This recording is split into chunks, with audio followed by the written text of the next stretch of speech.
Karina says, I found phrasal verbs pretty complicated to learn. Can you recommend an easy way to memorize them? That's good. I would recommend treating a phrasal verb as a word.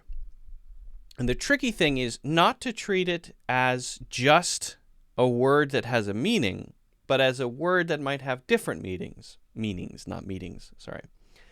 So think about a word that has several different meanings. Well, how about charge? That's a good one. How many different meanings does the word charge have? Well, you could charge something on your credit card.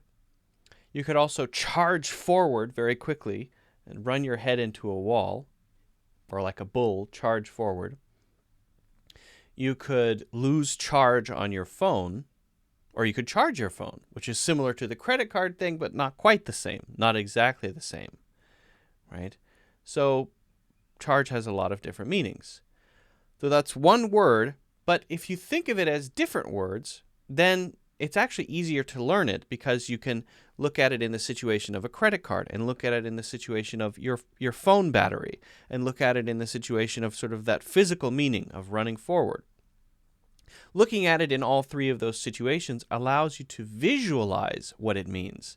So if I say charge my credit card, I can picture myself swiping something or inserting my card and paying for something, right?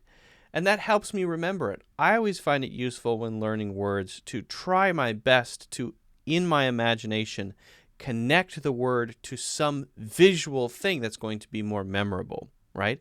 Because if I just remember the word charge, I might forget all the different meanings, which would then mean that I don't really know the word. Okay, so that's how we treat words that have different meanings. What about phrasal verbs? Well, then we say it's more than one word, so that's different, right? Not really. It's not really different, right? A word like come across, which has 3 or 4 different meanings. A word like look up to, which I'm sure you know, which has 3 or 4 different meanings. You can treat these as individual words, right? You can treat these as separate things and use that same way to learn them by imagining a way that they're used in. So let's say something as simple as look up. I know I've talked about this example before, but it's such an easy one.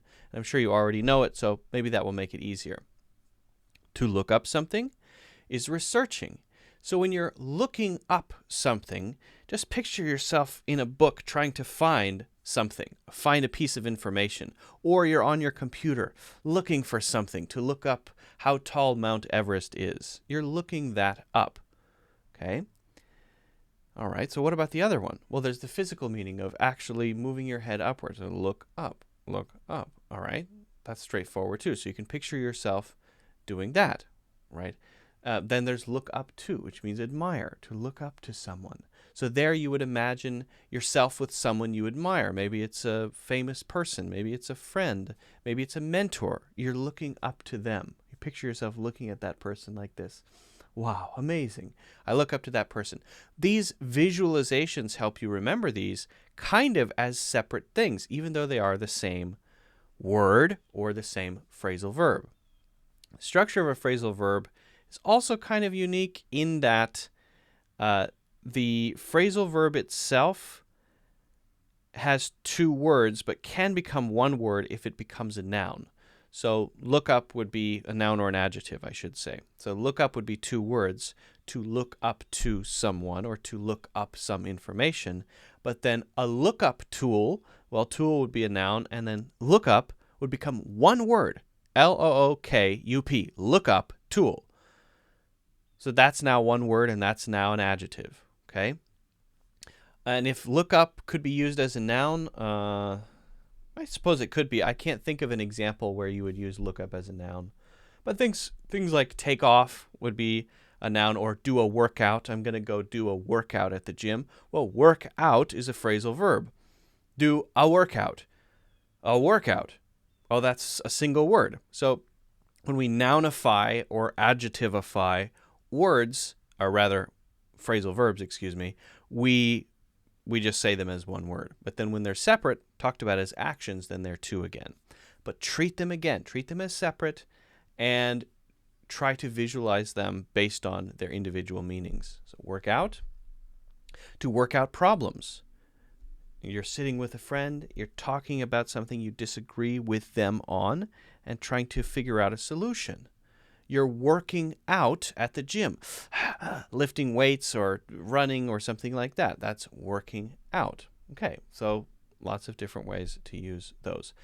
How do you find them? I've talked about this also probably a million times. I like thedictionary.com.